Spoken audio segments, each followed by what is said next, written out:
सर्व माझ्या महाराष्ट्रातील बंधू आणि भगिनी आणि मातांना होळीच्या आणि धुलिवंदनाच्या हार्दिक शुभेच्छा, हार्दिक अभिनंदन आणि सुख आणि समृद्धीचे दिवस जावे आणि भरभराटीचे जावं आपल्या परिवारामध्ये सर्वांच्या आनंदमय आणि सुखमय जावो अशी ईश्वराचरणी प्रार्थना करतो। कोरोना संकटामुळे खूप लोकांचे हाल झालेले आहेत। आता जर पुन्हा जर लॉकडाऊन जर झालं तर लोकांना भीक मागायचा टाईम आल्याशिवाय राहणार नाही, उपाशी मरावं लागेल।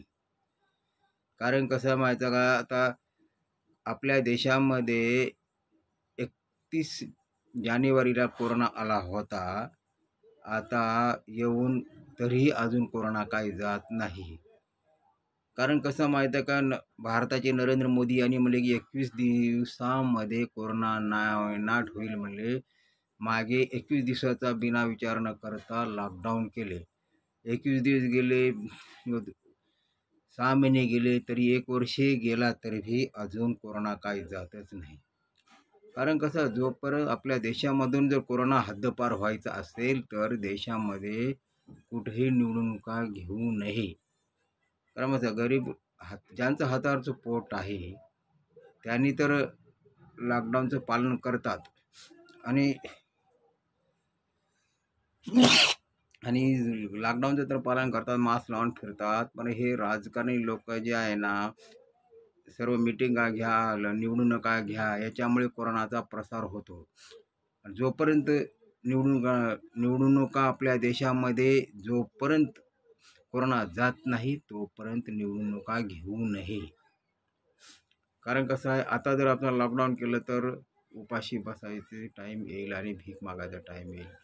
कारण कसं, ज्याच्याकडे पैसा आहे अशा लोकांना लॉकडाऊनचा काही फरक पडत नाही। आता समजा मंत्री असतील, खासदार असतील, यांच्याकडे अब्जाधीश पैसा आहे, पहिला अगोदर कमवून घेतलेला आहे त्यांना, आणि 5 राज्यामध्ये निवडणुका लावलेत, त्यांना सीटांची हवा पाहिजे। कोरोना संकटामध्ये आहे ना, निवडणुकांना घ्यायलाच पाहिजे। जो माणूस कोरोनामध्ये मेला तो वापस येत नाही। तुम्हाला केव्हाही सीटा मिळू शकतात, पण कोरोनामध्ये एक वेळेस माणूस मृत्यू पडला तर तो पुन्हा येऊ शकत नाही। आणि आता कोरोनाच्या नावाखाली लूट होत आहे। 100 रुपये पेट्रोलचे भाव झालेले आहेत, गॅसचे 900 रुपये झालेले आहेत, डिझेलचे 80 ते 90 रुपये झालेले आहेत। हे कोरोना संकटामध्ये कमी व्हायला पाहिजे। कोरोना संकटामध्ये तर डिझेलचे भाव 70 रुपये व्हायला पाहिजे, 60 ते 70 रुपये व्हायला पाहिजे, आणि पेट्रोलचे 80 रुपये व्हायला पाहिजे, आणि स्वयंपाक गॅस 600 रुपयाला व्हायला पाहिजे, आणि जमिनी सूर्यफूल आता 170 रुपयाला झालेले आहे। ते काँग्रेसच्या काळामध्ये काहीच नव्हतं। काँग्रेसच्या काळामध्ये डिझेलचे भाव 60 होते, पेट्रोलचे भाव 70 होते, आणि जमिनी सूर्यफूल जे आहे ना, तेल बॅग, त्यावेळेस सूर्यफूल तेल बॅग त्यावेळेस 60 रुपयाला होते, आता 170 रुपये झालेले आहे। बघा किती भयानक हा संकट मला। आता बघा, एवढी भयानक परिस्थिती झाली। हे नरेंद्र मोदी साहेबांना हात जोडून विनंती करतो की त्यांनी कोरोना कसा कमी होईल हे लक्ष द्यावे। निवडणुकीमध्ये न लक्ष देता आता त्यांनी 5 राज्याचा दौरा करतात, आणि परत 2 दिवसाचा त्यांनी आणि पुन्हा बांगलादेशाचा दौरा करत आहेत। जर आपल्या देशामध्ये जर सन्मानानं वागायचं असेल, गोरगरिबाला वाचवायचं असेल, देश वाचवायचा असेल, तर महाराष्ट्र वाचवायचं असेल, तर त्यांनी सर्वांचे रेट कमी करायला पाहिजे, GST कमी करायला पाहिजे। अगर GST कमी केला तर खूप फायदा होईल। GST जर कमी केलं तर नाही जरी म्हणलं तरी बी GST आपल्या देशामध्ये लागू झाल्यापासून जवळपास आहे ना 10 करोड लोक बेकार झाले आहेत। 5 ते 10 लाख कंपन्या बंद झालेल्या आहेत।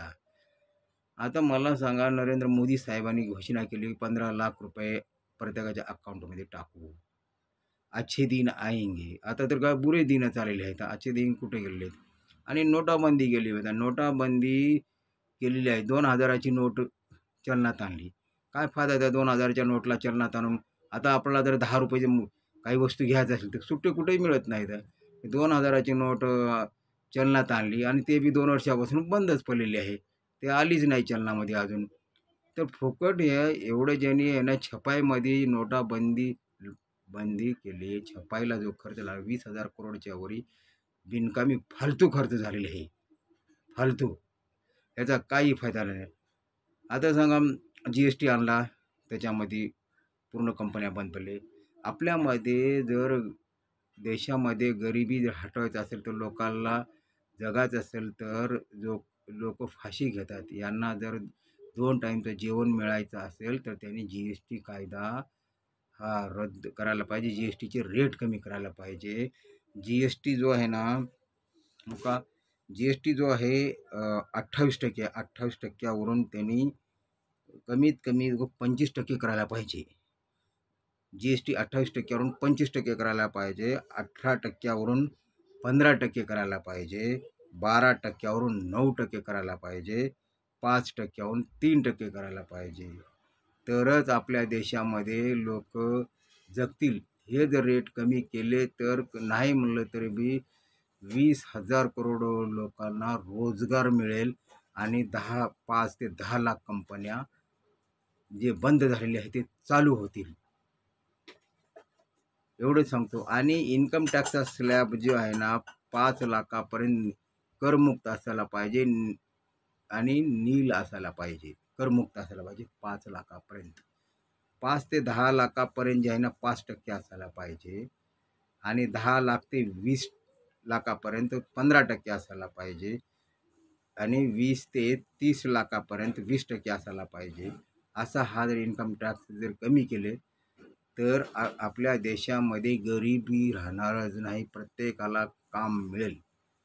कारण कसं माहिती आहे का, ज्यांच्याकडे पैसा आहे अशा लोकांना जे किती बी रेट झाले, 200 रुपये जरी डिझेल झाले तरीही काही फरक पडत नाही.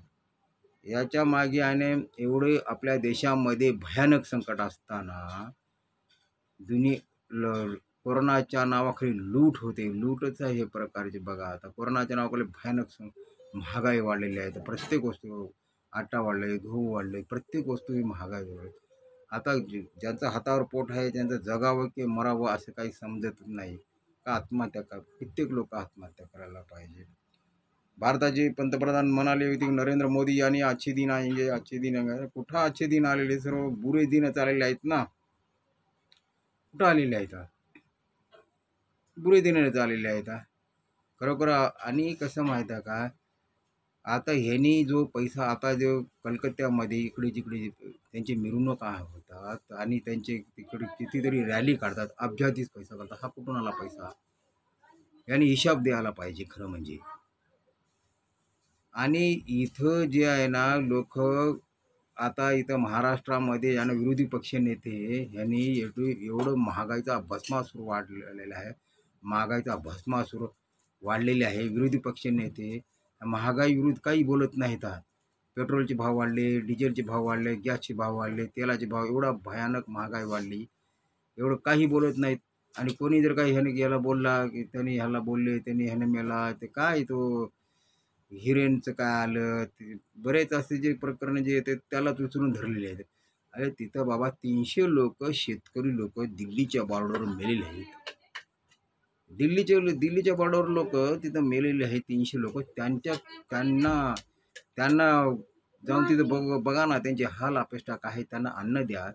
जे लोक तुम्हाला आहे ना रात्रंदिवस मेहनत करून उन्हामध्ये तळतळ करून ते तुम्हाला अन्न उत्पादन करून देतात आणि तुम्हाला खूप विश्वासानं मतदान करून मंत्री बनवले, देशाची सत्ता दिलेली, तुम्हाला देशाचे पंतप्रधान बनवले, हे शेतकऱ्यांचा सर्वात विश्वासघात आहे. खूप विश्वासानं तुम्हाला निवडून दिलं पण ते विश्वासघात करताय तुम्ही. थोडी तरी वाटायला पाहिजे. आज तुम्ही जे शेतकरी तुम्हाला अन्न देतात आणि तुमचे पोटं भरतात असे लोक त्यांच्यामध्ये दिल्ली बॉर्डरमध्ये आहेत.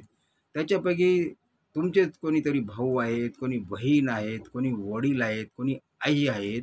यांच्यावर तुम्ही पाण्याचे फवारे मारता, लाठीमार करता, लाठीचार्ज करता आणि पुढे जाऊन जमिनीमध्ये खिळे ठोकतायत. किती लाजिरवाणी गोष्ट आहे किती असते. आणि मला वाटते हे काळ एवढी जुलमी अवस्था आपल्या शेतकऱ्यावर करतात. आणि हे जर आता एवढी महागावली, इंग्रजच तरी बरे असते. इंग्रजाच्या काळामध्ये तर आम्हाला सुखाने तरी दिवस काढता आले असते. मला वाटते इंग्रज गेले होते, परत त्यांनी आलं तर अजून कसं माहिती आहे का, इंग्रजांनी तरी महागाई तरी कमी करतील, स्वस्त तरी करतील. कारण कसं आहे, इंग्रजाच्या पलीकडे हे जुलमी अवस्था करून टाकली आहे सरकारनं. थोडी तरी हे सरकारला वाटायला पाहिजे. आपण चिंता करायला पाहिजे. ते हळहळ कळकळ होते आपल्या देशामध्ये. अरे आणि तुम्हाला गल्लीतून दिल्लीत पाठवलं, दिल्लीतून गल्लीत पाठवायला काही वेळ लागणार नाही. गल्लीतून तुम्हाला दिल्लीत पाठवलं, दिल्लीमधून गल्लीत आणायला काही वेळ लागत नाही. राजकारण्यांनी आहे ना सर्व देशाचं वाटोळ केलेलं आहे. लोक इकडे एक टाईमचं आम्हाला जेवण मिळत नाही हळहळ करतात. अरे बाबा, लॉकडाऊन ज्यावेळेस इंटरनॅशनल एअरपोर्टमध्ये ज्यावेळेस कोरोना आले होते ना लोक, त्यावेळेस त्यांना जर तिथं क्वारंटाईन केलं असतं तर हे कोरोना आलाच नसता. आपल्या देशामध्ये कोरोना आलाच नसता. या सरकारच्या चुकीमुळं आपल्या देशामध्ये कोरोना आलेले आहे.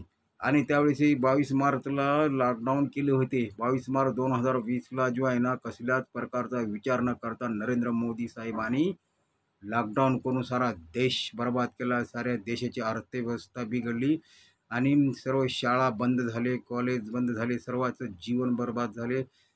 मुलांचे जे स्वप्न होते त्यांचे धुळीस लागलेले, अशी बेअवस्था हे सरकारनं करून टाकून दिलेल्या, हळहळ तळतळ करून टाकलेल्या. कित्येक लोक उपाशी मेलेले आहेत, भीक मागतायत, त्यांना एक टाईमचं जेवण मिळत नाही. आता जर समजा लॉकडाऊन जर केलं तर भीक मागायला टाईम आलेला पाहिजेत.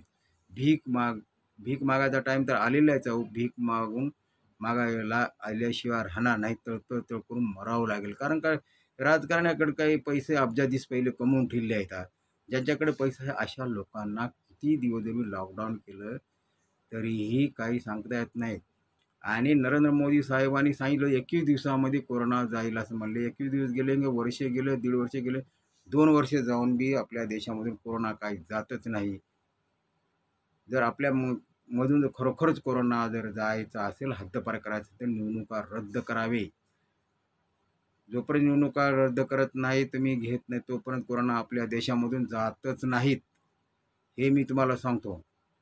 आणि हे GSTचे भाव कमी करायला पाहिजे. आणि सर्व आता खरं म्हणजे आता एवढी महागाई वाढलेली आहे की आपला टेलिफोन बंद झाले, आपला देश विकतो की काय असं झालेलं आहे. देश तर जाऊ द्या, पण गोरीगोर ज्यांच्याकडे आहे त्याच्या अब्जाधीश पैसे आहेत आणि ज्यांना काही एक टाईमचं खायलासुद्धा मिळत नाही, अशी आपल्या देशामध्ये दुर्दैवस्था झाली. नरेंद्र मोदी साहेबांनी याने प्रत्येकाने, विरोधी पक्ष नेते नरेंद्र मोदी साहेबांनी आपल्या देशामध्ये एकतरी पत्रकार परिषद घेतले का, विरोधी पक्ष नेत्यांनी एकतरी पत्रकार परिषदा घेतल्या की आपल्या देशाची, आपल्या महाराष्ट्रामध्ये काय हाल आहे, लोकांची काय परिस्थिती आहे काय. आणि ज्यावेळेस तुमची निवडणूक होता तुम्ही हातापाया पडत येत आहे, तुम्ही आम्हाला मतदान द्या, मतदान करा म्हणून. आता तुम्ही काय फिरत नाही, लोक भीक मागतात. अर्थव्यवस्था एक वेळेस तुम्ही आमदार झाले, खासदार झाले, मंत्री झाले, पंतप्रधान झाले की आता तुम्ही काय मागे वळूनच बघत नाहीत. मी एवढे 2 गोष्टी बोलतो, काही चूक झाल्या असतील क्षमा असावी. आणि मी हात जोडून सर्वांना विनंती करतो की आपल्या आईवडिलाची सेवा करावी, आपल्या आईवडिलाची सेवा करावी. कोरोना संकटामध्ये कोणी फिरू नये आणि मास्कचा वापर करूनच बाहेर पडावं. आणि आपल्या परिवाराची आणि स्वतःच्या परिवाराची काळजी घ्या. तुम्ही मेले काय, वाचले काय, सरकारला ह्याचं काहीही देणं घेणं नाही. त्यांची सीट आहेत. आपल्याला एक टाईमचं खायला मिळत नाही तर नरेंद्र मोदी यांनी 10,000 हजार करोडची विमानं घेतात, विमानानं फिरतात, हेलिकॉप्टरनं फिरतात, AC मध्ये बसतात. आम्हाला इथं एक टाईमचं लोकांना खायला मिळत नाहीत. एक टाईमचं खायला मिळत नाही. आमच्या शेतकरी बंधूंना वरून मार देतात हे मोदी सरकारने. आणि मोदी सरकारला काय AC मध्ये विमानं आहेत, हेलिकॉप्टर आहेत, AC मध्ये बसायला पाहिजेत. जोपर्यंत कोरोना जात नाही आपल्या देशामध्ये तोपर्यंत हे सर्व मंत्री असतील, खासदार आणि भारताचे पंतप्रधान असतील, त्यांनी विमानामध्ये प्रवास करू नये. प्रत्येकाने आणि सायकलने जायला पाहिजे. नेपोलीचे पंतप्रधान पण सायकलीवर गेले होते, कारण का त्या देशामध्ये खूप महासंकट आलं होतं. म्हणून त्यावेळेस त्यांनी नेपोलियनचे पंतप्रधान पण सायकलीवर त्यांनी प्रवास केलेला आहे. सायकलीवर प्रवास केले त्यांनी. हा आदर्श सर्व भारताचे पंतप्रधान नरेंद्र मोदी साहेबांनी त्यांचा आदर्श घ्यायला पाहिजे, नेपोलियनच्या पंतप्रधानाचा.